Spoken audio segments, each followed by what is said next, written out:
Hello everyone, this is Adarsh and welcome back to networking course. 43rd video है। Network threats और exploits के बारे में एक्सप्लोर करेंगे। नेटवर्क के लिए क्या थ्रेट है, क्या बुरा है, क्या एक्सप्लॉइट के तौर पे हमारे पास हो सकता है, तो उसको कैसे प्रिवेंट कर सकते हैं वो भी हम इस वीडियो में थोड़ा बहुत एक्सप्लोर लेंगे। तो वीडियो में आगे बढ़ने से पहले मैं आपको बताता हूँ, अगर आपने अभी तक प्लेलिस्ट सेक्शन में जाके अभी तक कंप्यूटर नेटवर्किंग की इस प्लेलिस्ट को एक्सेस नहीं किया है तो काइंडली एक्सेस कर लो और इसे यहाँ से बुकमार्क कर लो ताकि आने वाली कोई भी वीडियो आपसे मिस ना हो। और अगर आप ये कोर्स काफ़ी टाइम बाद देख रहे हो तो यहाँ से प्ले ऑल करके पूरे कोर्स की प्लेलिस्ट आप वॉच कर सकते हो। इस कोर्स को देखने के बाद आपको बहुत अच्छी नेटवर्किंग से रिलेटेड नॉलेज हो जाएगी। और जाते जाते सब्सक्राइब भी जरूर से कर देना। सो गाइस यहाँ पे हमारे पास जो मेन जो हमारे पास थ्रेड्स होते हैं, जो हमारे हमारे जो नेटवर्क होता है उसमें जो थ्रेड्स आते हैं, जो अटैक्स आते हैं या जो खतरे होते हैं या जो अलर्ट्स होते हैं जो कि हमारे नेटवर्क को नुकसान पहुंचा सकते हैं, हमारा डाटा वहां पे कैप्चर कर सकते हैं, स्निप कर सकते हैं, हमारे नेटवर्क में कुछ ऐसे क्रिएशंस कर सकते हैं जो कि हमारे लिए नुकसानदेह हो सकते हैं, हमारा डाटा चोरी हो सकता है, हमारा डाटा वो डिलीट कर सकते हैं। मतलब बहुत सारी ऐसी चीजें जिससे हमारे नेटवर्क में एक ऐसा बैड इफेक्ट पड़े जो कि हमारे नेटवर्क के लिए बहुत ज्यादा बुरा हो, तो उस चीज को हम कहते हैं थ्रेट्स, नेटवर्क थ्रेट्स। तो यहाँ पे आपके डिफरेंट डिफरेंट तरीके के नेटवर्क थ्रेट्स होते हैं। अब जस्ट लाइक यहाँ पे आप देख रहे हो एक बड़ा सा चार्ट डायग्राम आपको देखने को मिल रहा है। अब यहाँ पे आपको मेन जो नेटवर्क के साइबर अटैक्स होते हैं उनके बारे में बताया हुआ है। तो यहाँ पे यही आपके सबसे बड़े थ्रेट्स होते हैं। तो यहाँ पे अगर हम देखेंगे तो सबसे पहले हमारे पास यहाँ पे लिस्ट में आ रहा है मैलवेयर। तो मैंने आपको ऑलरेडी कंप्यूटर बेसिक्स कोर्स में बताया था कि मैलवेयर कितने टाइप के होते हैं। एडवेयर होता है आपका आपका वहां पे बहुत सारे डिफरेंट डिफरेंट तरीके के होते हैं, वायरस होते हैं, और आपका ट्रोजन हॉर्स होता है, आपका वॉर्म होता है, वहां पे आपका रैंसमवेयर होता है। तो डिफरेंट डिफरेंट तरीके के मेलवेयर्स के बारे में मैंने आपको ऑलरेडी बताया हुआ है। एक छोटा सा ब्रीफ मैं आपको आगे भी दे दूंगा।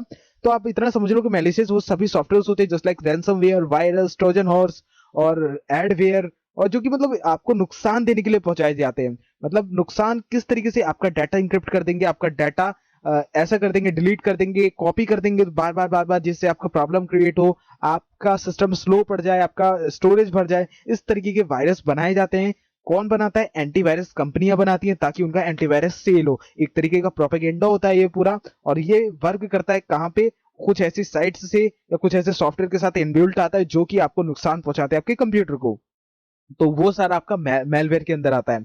तो जब अभी आप डाउनलोड कर रहे हो तो उस डाउनलोड करने में आपको ये वहां पे श्योर करना है कि आप जैसे ही डाउनलोड करो उसे सबसे पहले स्कैन करो और बिल्कुल अपनी फायरवॉल, डिफेंडर ये सब ऑन करके रखो, ताकि वो जब भी अलर्ट दे किसी भी सॉफ्टवेयर से रिलेटेड आपको वो सॉफ्टवेयर इंस्टॉल नहीं करना है। नहीं तो आपको कंसर्न देखने को पड़ सकता है, आपको हो सकता है कोई कंसर्न आ जाए आपके रिलेटेड उस सॉफ्टवेयर से या उस पर्टिकुलर मेलवेयर से रिलेटेड। तो इसलिए आपको मेलवेयर का सबसे ज्यादा ध्यान रखना है, क्योंकि ये सबसे बेसिक स्टेप होता है सिक्योरिटी में। कि मेलवेयर तो यार सबसे बेसिक चीज होती है, कि वायरस तो यार एक बच्चा भी जानता है कि कंप्यूटर में वायरस आता है। तो मेलवेयर सबसे बेसिक स्टेप है कि ये आपको अटैक या इस थ्रेट के बारे में आपको पता होना चाहिए एटलीस्ट। तो मेलवेयर की वीडियो नहीं देखी है तो एक बार मेलवेयर की जरूर से देख लेना, लिंक दे दूंगा नीचे डिस्क्रिप्शन पे, उस वीडियो को एक बार जरूर से देख लेना। इसके बाद पहला थ्रेड आपका मेलवेयर हो गया, ठीक है। तो यहाँ पे ransomware, virus, Trojan horse, adware, spyware, ये सब आपका की लॉगर, ये सब आपका इसी में आ जाता है। इसके बाद आपका आता है यहाँ पे फिशिंग अटैक। अब फिशिंग अटैक क्या चीज होती है गाइस? यहाँ पे आपका एक फेक आपका लॉगिन पेज बनाया जाता है। अब fake login page just like आप एक फेसबुक आपका आपका अकाउंट है और आपका कोई दोस्त है आपको हैक करने की कोशिश कर रहा है, तो वो क्या करेगा, एक फेक लॉगिन पेज का, वहां पे बहुत सारी वेबसाइट्स आती हैं, जेट शोडा हो गई, शैडो वेव हो गई, इन वेबसाइट्स पे जाएगा, वहां पे आपका फिर पहले से बने बनाए आपके फिशिंग पेज मिल जाते हैं, जिसका भी चाहिए आपको, इंस्टाग्राम का, फेसबुक का। आप सिंपली उन पेजेस को लो और वहां पे आप अपना अकाउंट बनाओ, उस पेज की लिंक कॉपी करो, अपने फ्रेंड को भेजो, बोल भाई मेरे को 50 रुपए तुझे भी मिलेंगे, 50 रुपए मुझे भी मिलेंगे, इस पेज पे जा, लॉग इन करो और यहाँ पे इसमें अपना नंबर डालियो, तेरे को 50 रुपए रिसीव हो जाएंगे। तो इस तरीके से आप उसको लालच दे सकते हो और वो वहां पे अपना जो भी है क्रेडेंशियल फिल कर देगा और सबमिट कर देगा। एक्चुअल में वो पेज बिल्कुल फेसबुक की तरह ही दिखेगा, लेकिन वो एक्चुअल में फेसबुक का टारगेट नहीं होगा। वो सेम बिल्कुल HTML से तो यार सेम बन ही जाता है, तो वो HTML होगा सेम बिल्कुल फेसबुक की तरह, लेकिन वहां पे अगर आप URL ध्यान से देखोगे तो आपको समझ में आ जाएगा कि यहाँ पे झोल है। तो वो होता है आपका फेसबुक जैसे फेक है, तो वो हो गया आपका फिशिंग, जिसमें आप लॉगिन करवाते हो, एक फेक लॉगिन पेज बनाते हो, ठीक है, फेक वेबसाइट बनाते हो, तो उसमें आप क्रेडेंशियल फिल करा देते हो, तो वो आपके पास गैदर हो जाती है, आपके पास पहुंच जाती है। बैंक और पेपाल, ये आप देख सकते हो यहाँ पे, तो इनके आपको फेक लॉगिन पेज हो सकते हैं, दिख सकते हैं। इसके बाद आपके पास सबसे आगे जो मेन जो बातचीत आती है वो आती है man in the middle attack की। अब यहाँ पे जो मेलवेयर्स थे, ये जो फिशिंग अटैक था, वो कहाँ पे आपको मिलता था? आपके कंप्यूटर में, क्योंकि मेलवेयर आपके सिस्टम पे ही आएंगे, वायरस आपके सिस्टम में ही आता है, और फिशिंग पेज आप ही खुद एक्सेस करोगे तभी हैक होगा, तभी आप हैक हो पाओगे, क्योंकि फिशिंग अटैक आपको एज अ लिंक आपको प्रोवाइड करा जाएगा, तो वो लिंक आपके कंप्यूटर में ही आता है। लेकिन ये तो था सिर्फ और सिर्फ आपको कंप्यूटर में किन चीजों से बच के रहना है। अब यहाँ पे आपका डाटा है जो नेटवर्क से आप कनेक्टेड हो, देखो यहाँ पे आपका कंप्यूटर है और यहाँ पे आपका मेन इंटरनेट है या सर्वर है, और इसके बीच में ये पूरा रास्ता है। तो ये रास्ते में कितने कहाँ पे क्या स्टेप्स हो सकते हैं, आपके थ्रेड्स क्या हो सकते हैं, वो बता रहा हूं मैं। तो आपके कंप्यूटर में दो थ्रेड्स थे, मेलवेयर्स और फिशिंग। अब आप जैसे ही आपका डाटा, आपका कम्युनिकेशन यहाँ से निकलेगा, तो आपको रास्ते में ही आपको डीएनएस से पहुंचने से पहले, यानी डोमेन नेम में रिजॉल्व होने से पहले, आपका एक थ्रेड और आ जाता है, जिसे कहते हैं man in the middle attack. अब वो आपका डीएनएस से पहले भी होता है, डीएनएस से रिजॉल्व होने के बाद भी होता है। तो दो तरीके के यहाँ पे आपको ये चीजें देखने को मिल जाती हैं। तो यहाँ पे man in the middle attack क्या है? Hacker insert themselves between your computer and the web server. अब जो यहाँ पे आपका डीएनएस सर्वर है, वैसे तो वेब सर्वर ये रहा, लेकिन आपका डीएनएस सर्वर है, उससे पहले भी होता है बाद में भी होता है, तो हम इसे मिडल में कह सकते हैं।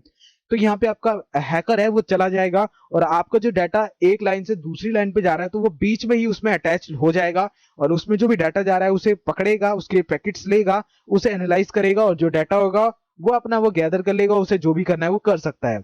तो ऐसा ज्यादातर हम वाईफाई में अटैक्स जब करते हैं, man in the middle attack आपका वाईफाई में ही होता है। जब हम वाईफाई की सिक्योरिटी ब्रेक करते हैं, तो वहां पे हम क्या करते हैं, एक हैंडशेक फाइल होती है, हैंडशेक फाइल जो होती है वाईफाई की, जो कि कनेक्ट कराती है दूसरे नेटवर्क से। हैंडशेक होता है जब नेटवर्क का, तभी कनेक्ट होता है। तो हैंडशेक फाइल में क्या होता है कि हम man in the middle attack से उस हैंडशेक फाइल को एक्सेस कर लेते हैं, एंड वहां पे हम उसका जो भी डाटा होता है उसे देखते हैं, और पासवर्ड हमें वहां मिल जाता है। तो इस तरीके से हम man in the middle attack का इस्तेमाल कर सकते हैं, जिसमें हैकर दोनों जो सेंडर रिसीवर उसके बीच में जाके अटैच हो जाएगा, वहां पे जो भी डाटा ट्रांसमिट हो रहा है उसको कैप्चर कर लेगा, उसके पैकेट्स। तो वो होता है आपका man in the middle attack. इसके बाद आता है आपका DDoS अटैक, जिसे कहते हैं डिनाइल या distributed denial of service attack. अभी distributed denial of service attack क्या होता है? अब देखोगे आप, ये डीएनएस सर्वर में हो रहा है, तो यहाँ पे क्या होता है कि बहुत सारी क्वेरी आपकी एक साथ सर्वर पे भेज दी जाती है। अब जस्ट लाइक आपने सुना होगा, सर्वर की भी एक स्ट्रेंथ होती है। अब हो सकता है आपने देखा हो कि अचानक से फोन की बुकिंग चालू हुई और वो वेबसाइट क्रैश हो गई। अब यार सीबीएसई का एग्जांपल ले लो, अचानक से जैसे रिजल्ट आता है, बच्चे एकदम से देखने के लिए आ जाते हैं, तो सर्वर क्रैश हो जाते हैं। तो सर्वर क्रैश इसलिए हो जाते हैं क्योंकि एकदम से एक बहुत ज्यादा अमाउंट में बच्चे वहां पे डायरेक्ट उस वेबसाइट को खोल रहे हैं, तो एक लोड होता है जो सर्वर में, वो इतना ज्यादा बढ़ जाता है कि वो उसे झेल नहीं पाता और दम तोड़ देता है, यानी क्रैश हो जाता है। तो इस तरीके से यहाँ तो आपको जो ट्रैफिक था वो ऑर्गेनिक ट्रैफिक था, मतलब जितने भी बच्चे थे वो सभी अलग अलग हैं, मतलब इंडिविजुअल हैं, और सब के सब अपना सही में रिजल्ट देखना चाहते हैं, तो उसे हम कहेंगे ऑर्गेनिक ट्रैफिक, जो कि बिल्कुल जेन्युइन ट्रैफिक है। अब यहाँ पे हम DDoS अटैक में क्या कहते हैं? Distributed denial of service. अब हमें यहाँ पे सर्विस को डिनाइल करना है, कैसे भी उस प्रॉपर सर्वर को बंद करना है, ठप करना है, तो वहां पे हम DDoS अटैक करेंगे। इससे क्या होगा, हम बहुत सारे फेक, और जो हमारी यहाँ पे ट्रैफिक होगा उसे हम सर्वर पे भेजेंगे। अब फेक सर्वर में कैसे? अब जस्ट लाइक मैं 10,000 क्वेरीज एक साथ सर्वर पे भेज रहा हूं। अब मैं फ्लिपकार्ट पे सर्च कर रहा हूं मोबाइल फोन, तो मैं तो एक सिंगल ही कर रहा हूं ना, लेकिन मैं इस अटैक के थ्रू एक ऐसा पूरा एक सिनेरियो तैयार कर लूंगा कि 10,000 अटैक जाएंगी सर्वर पे, 10,000 सर्विसेज या 10,000 हिट्स जाएंगी सर्वर पे। सर्वर को ऐसा लगेगा कि 10,000 लोग मेरे से क्वेरी सर्च कर रहे हैं, लेकिन एक्चुअल में ऐसा नहीं होता। और जो लो बजट की साइट्स होती हैं, हल्की फुल्की साइट्स होती है, जिनका 1,000 विजिटर्स का एक बार में वो होता है, कैपेसिटी होती है, लोड होता है, वो तो तुरंत दम तोड़ देती हैं। तो ये अटैक वहां पे यूज होता है। तो ये आपका डोमेन नेम में, यानी वेबसाइट्स में ही ज्यादातर इसका अटैक आपको देखने को मिलता है। इसलिए आपको जब भी वेब होस्टिंग, वेब सर्वर में आप इसका करोगे पूरा, तो आपको DDoS अटैक से बचने के लिए पूरा कैप्चा फिलिंग, इन सब से चीजों से पूरा एकदम मैनेजमेंट करके रखना पड़ता है। तो DDoS से बचने के लिए, या बोट्स जो होते हैं, बोट आपने देखा होगा, बोट से ही ये DDoS अटैक होते हैं, उन बोट्स से बचने के लिए आपके DNS सर्वर में आपके कैप्चास होते हैं, जिसमें लिखा होता है I am not a robot. तो गाइस, वो आपका I am not a robot, वो ये नहीं पूछ रहा है कि आप रोबोट हो कि नहीं, वो एक्चुअल में ये कंफर्म कर रहा है कि आप एक बोट से तो ऐसा काम नहीं कर रहे हो, क्योंकि रोबोट की तो मंशा आर्टिफिशियल इंटेलिजेंस को छोड़ के ऐसी हो नहीं सकती कि वो किसी सर्वर पे अटैक करे। हो सकता है कोई करा रहा हो, लेकिन है तो मंशा एक इंसान की ना उससे पीछे। तो DDoS अटैक सिर्फ इसीलिए आपसे पूछता है कि आप बोट इस्तेमाल कर रहे हो या नहीं कर रहे, या आपका बोट इस्तेमाल हो रहा है, तो उस चीज से वो डिटेक्ट हो जाता है, और उस चीज से बचने के लिए वो वेब सर्वर वहां पे आपका कैप्चा फिल कराता है। तो डीडोस अटैक से बचने के लिए आपका कैप्चा होता है। यहाँ पे आपको एक नई चीज जानने को मिल गई होगी। इसके बाद आपका डीएनएस सर्वर के बाद जैसे ही www रिजॉल्व होता है, यानी वर्ल्ड वाइड वेब या वेब सर्वर आपका लगता है, वहां पे आपके दो मेजर अटैक्स होते हैं। डीडोस हो गया। अब यहाँ पे दो मेजर अटैक्स कौन कौन से हैं? एक है आपका क्रॉस साइट स्क्रिप्टिंग, एक है आपका एसक्यूएल अटैक इंजेक्शन या एसक्यूएल इंजेक्शन कहते हैं जिसे हम। तो आपको मैं क्रॉस साइट स्क्रिप्टिंग बताऊं तो यहाँ पे क्या होता है, एक मैलिशियस कोड होता है। मैलिशियस कोड कैसा हो सकता है? आपका कुछ ऐसा कोड जिसमें आप कुछ ऐसी स्क्रिप्टिंग करके रख दो कि जैसे ही हम उसे एक सर्वर में अटैच कर दें, जैसे होती नहीं है रबर डकी होती है कि एक सिस्टम पे जाके लगा दो बस और वो पूरा सिस्टम हैक हो जाता है, कुछ ऐसी स्क्रिप्ट्स होती हैं। तो वो स्क्रिप्ट्स होती हैं आपकी क्रॉस साइट स्क्रिप्टिंग में। अब वो स्क्रिप्टिंग में कैसी होंगी? अब वो जो स्क्रिप्टिंग है आपकी, तो वो स्क्रिप्टिंग इस तरीके की होगी कि वो एक बार इंजेक्ट हो गई जाके आपके सर्वर में, तो वहां पे जो भी टारगेट, वहां पे जो भी ट्रैफिक आ रहा है, जो भी लोग वहां विजिट कर रहे हैं उस सर्वर में या उस वेबसाइट में, तो वहां पे जो भी वो विजिटर्स हैं उनके बारे में सारी इंफॉर्मेशन और जो वेबसाइट के बारे में सारी इंफॉर्मेशन है, इवन पेज सोर्स के साथ आपको तुरंत मिल जाएगी। तो ये इसे कहते हैं हम क्रॉस साइट स्क्रिप्टिंग। आगे सिनेरियो होगा तब आपको अच्छे से क्लियर हो जाएगी। एसक्यूएल इंजेक्शन जान लेते हैं। एसक्यूएल इंजेक्शन क्या होता है? तो गाइस एसक्यूएल से आप समझ गए होंगे, ये है स्ट्रक्चर्ड क्वेरी लैंग्वेज, जो कि डेटाबेस की लैंग्वेज होती है। तो यहाँ पे क्या होता है, एसक्यूएल लैंग्वेज में हम एसक्यूएल की कमांड्स की मदद से हम यहाँ पे किसी पर्टिकुलर वेबसाइट में अटैक करते हैं और वहां पे जो भी फील्ड्स होती है, पासवर्ड फील्ड होती है, वहां पे इनपुट फील्ड्स होती है, वहां पे यूजर नेम फील्ड्स होती है, उनका डाटा कैप्चर करते हैं। इंफॉर्मेशन जो वहां पे स्टोर होती है, तो जो डेटाबेस होता है उसमें रॉज और कॉलम में आपकी डाटा इंफॉर्मेशन स्टोर होती है। तो वहां पे हम रॉज और कॉलम को एक्सेस कर पाते हैं। तो वो रॉज और कॉलम आपका पासवर्ड का भी हो सकता है, आपका किसी और चीज का हो सकता है, किसी डाटा का हो सकता है, किसी फोन नंबर का हो सकता है, किसी यूजर नेम का हो सकता है।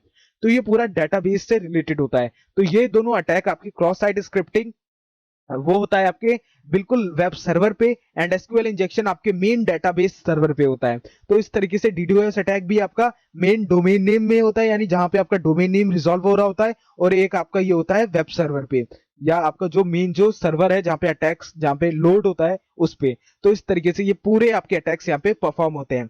तो आगे बढ़ते हैं। तो यहाँ पे मेलवेयर्स मैंने आपको बताई कितने टाइप्स के होते हैं, तो प्रॉपर वीडियो की लिंक डिस्क्रिप्शन पे वहां से भी देख सकते हो। नॉर्मल इन सब के मैंने वहां पे अच्छे से प्रोनाउंसिएशन कर रखा है। तो यहाँ पे आप जान लो, मेलवेयर में आपका वायरस आता है, एडवेयर आता है, रूटकिट आता है, स्पाईवेयर आता है, रैंसमवेयर आता है, ट्रोजन हॉर्स आता है, रिमोट एक्सेस आता है, वर्म आता है, कीलॉगर आता है। इतने टाइप के आपके यहाँ पे मेलवेयर्स आते हैं। इसके बाद यहाँ पे आता है यहाँ पे फिशिंग। फिशिंग में क्या होता है, देखो यहाँ पे आपका अटैकर बैठा है, यानी आपका हैकर बैठा है। अब वो हैकर क्या करता है, नंबर 1 पे देखो, attacker sends an email to the victim, एक मेल भेजेगा विक्टिम के पास जिसे उसे हैक करना है। अब विक्टिम ये रहा, विक्टिम क्या करेगा, victim clicks on the email and goes to the phishing website. अब जस्ट लाइक ये कह रहा है कि भाई इस लिंक पे क्लिक कर, ईमेल भेज रहा है, इस लिंक पे क्लिक कर, और इस लिंक पे क्लिक करते तुझे एक कोड मिलेगा जो कि तू अपनी ऑनलाइन शॉपिंग करेगा तो वहां पे डालेगा तो 100 रुपए तुझे बोनस मिलेगा। तो इस तरीके में ये लालच में आ जाएगा, उस लिंक पे जाएगा और अपने फेसबुक के अकाउंट में, मतलब फेसबुक का भेज रहा है कि भाई फेसबुक में लॉगिन कर और यहाँ पे तुझे एक बटन मिलेगी, वहां पे लाइक कर दियो और तेरे को 50 रुपए का कूपन कोड मिल जाएगा। तो अब ये क्या करेगा भाई, ये तो खुश हो जाएगा कि हाँ भाई 50 रुपए मिलेंगे। तो ये आराम से इस पे जाएगा वेबसाइट पे और कहेगा अच्छा भाई यहाँ तो लॉगिन करना है तो लॉगिन कर देता हूँ, 50 रुपए मिल जाएंगे। तो लॉगिन कर देगा। एक्चुअल में ये एक फेक लॉगिन पेज होगा, जो कि अगर यूआरएल अगर आप देखोगे तो खुद समझ जाओगे कि ये फेसबुक का नहीं है। तो फेसबुक दिखेगा तो बिल्कुल फेसबुक की तरह, लेकिन यूआरएल से आप समझो कि वो रियल फेसबुक का है या फेक फेसबुक का है। अगर फेक का है तो मतलब वहां पे वो क्रेडेंशियल फिल करेगा, तो वो क्रेडेंशियल, ये रहा आपका वो क्रेडेंशियल, और वो पहुंच जाएगा आपके अटैकर के पास। अब वो अटैकर क्या करेगा, सिंपली उसे एक्सेस कर लेगा और उसका पासवर्ड चेंज कर लेगा और वो आपकी अकाउंट हैक हो जाएगा। इस तरीके से आपका फिशिंग वर्क करता है। इसके बाद आता है आपका man in the middle attack. अब यहाँ पे आपका कंप्यूटर यहाँ पे लगा हुआ है, ठीक है, ओरिजिनल कनेक्शन आपका ये रहा वेब सर्वर तक, ठीक है, इस तरीके से आपका पूरा कनेक्शन है। लेकिन यहाँ पे क्या होगा, एक नया, एक हैकर, एक क्रैकर, एक फिशर, जो भी है ये एनोनिमस बंदा, एक प्रॉक्सी क्रिएट करेगा। प्रॉक्सी से आपके सिस्टम से डायरेक्ट यहाँ पे कनेक्शन लेगा और यहाँ से डायरेक्ट वो कम्युनिकेशन जाएगा तो सर्वर पे ही, लेकिन वहां पे इंटरमीडिएट कौन हो गया, आपका एक हैकर। तो यहाँ पे man in the middle attack आपका वाईफाई में होता है। तो आपका वाईफाई है, आपका सिस्टम से वाईफाई का जो मेन राउटर है वहां पे जो कम्युनिकेशन हो रहा है, तो वहां पे हैंडशेक फाइल होती है। हैंडशेक फाइल में आपका man in the middle attack होता है, जहाँ पे पैकेट स्निफ कर लिए जाते हैं जो राउटर की तरफ से रिस्पॉन्स में आते हैं, और उन रिस्पॉन्स वाले जो पैकेट्स होते हैं उनमें आपका पासवर्ड भी होता है। तो इस तरीके से आपका man in the middle attack होता है। इसके बाद आता है आपका डबल DOS अटैक यानी distributed denial of service attack. अब इसमें क्या होता है, आपका अटैकर है, आपका हैकर है, वो एक बोट बनाएगा यानी एक ऐसा सिस्टम, एक ऐसा आर्टिफिशियल इंटेलिजेंस सिस्टम पाइथन की मदद से बना लेगा या किसी और लैंग्वेज की मदद से बना लेगा, जो कि एक काम को रिपीटिशन में कर सकता है, मतलब मल्टीपल टाइम्स कर सकता है, 1000 बार एक बार में कर सकता है। जस्ट लाइक आपका प्रोग्रामिंग में जैसे लूप्स होता है, सेम वैसा ही कॉन्सेप्ट होता है बोट का भी। तो वो बोट क्या करेगा, आपका मल्टीपल क्वेरीज भेजेगा सर्वर पे। ठीक है, अभी देखो ये सर्वर है या आप विक्टिम मान लो, इसकी कैपेसिटी है 1000 हिट्स पर, आप मतलब एक बार में 1000 हिट्स ही झेल सकता है। जब तक 1000 हिट्स है तब तक ये आराम से चलेगा, इसके बाद इसके ऊपर लोड बढ़ना चालू हो जाएगा और जैसे ही ये 1200 पार होगा ये क्रैश हो जाएगा। ठीक है, इस तरीके से लिमिट्स होती है। तो ये क्या करेगा, एक बार में 10,000 की यहाँ पे लिमिट भेज देगा यहाँ पे। तो 10,000 सर्विसेज जब इसमें रिक्वेस्ट जाएंगी तो ये तुरंत क्रैश हो जाएगा। इससे क्या होगा, आपको जो सर्वर है वो बिल्कुल बंद पड़ जाएगा, इससे आपका नुकसान हो जाएगा। तो नुकसान आप समझ सकते हो, आपका बिजनेस वहां पे है तो बिजनेस ठप हो जाएगा। तो इस तरीके से आपको जिस हिसाब से आपकी वेबसाइट है उस हिसाब से आपको नुकसान होता है। तो इसे हम कहते हैं DDoS अटैक यानी distributed denial of service attack. इसके बाद यहाँ पे आती है आपकी क्रॉस साइट स्क्रिप्टिंग। अब यहाँ पे आप URL देख सकते हो, URL में आपकी इनसिक्योर वेबसाइट है, ठीक है, डॉट कमेंट। तो यहाँ पे आपकी देखो ये स्क्रिप्ट का टैग यहाँ से लगा हुआ है, स्क्रिप्ट SRC, और स्क्रिप्ट का सोर्स क्या है, कोई ये वाली वेबसाइट, और वहां पे .js जावास्क्रिप्ट के फॉर्मेट में यहाँ पे आपकी स्क्रिप्ट्स होती हैं। ये तो आपको पता ही होगा, आपने अगर जावास्क्रिप्ट वेब डेवलपमेंट पढ़ा है थोड़ा बहुत भी तो पढ़ा ही होगा। तो ये आपकी एक मान सकते हो आप एक मैलिशियस स्क्रिप्ट है जो कि आपकी क्रॉस साइट स्क्रिप्टिंग में यूज होती है। तो वो स्क्रिप्ट यहाँ पे अगर आपने ये URL किसी को भेजी और यहाँ पे ये आपके पास इस स्क्रिप्ट का कंट्रोल है, तो वो जैसे ही आपका विक्टिम इसे क्लिक करेगा, अब जैसे ये आपका हैकर है, ये भेजता है यहाँ से अपना ये URL भेजता है अपने विक्टिम के पास। अब विक्टिम के पास ये पहुंच गई है, ठीक है, अब विक्टिम इस पे क्लिक कर देता है। अब ये विक्टिम कहां पे रिडायरेक्ट होगा, ये डायरेक्ट लॉगिन पेज पे रिडायरेक्ट हो जाएगा। अब ये लॉगिन करे ना करे इसके ऊपर बात है, ओके, लॉगिन करे या ना करे ये इसके ऊपर बात है। अगर इसने पहले से यहाँ पे लॉगिन करके रखा होगा तो इसकी जितने भी आपके यहाँ पे हिस्ट्री होगी, जो भी कुकीज होंगी, वो इस स्क्रिप्ट में अगर आपने प्रोग्राम कर रखा होगा कि इसकी जो भी कुकीज है इस लोकेशन पे सेव है। आपको पता ही है, अगर आप क्रोम यूज करते हो तो क्रोम का एक फोल्डर बनता है आपके C ड्राइव के अंदर, वहां पे आपकी कुकीज भी स्टोर होती है।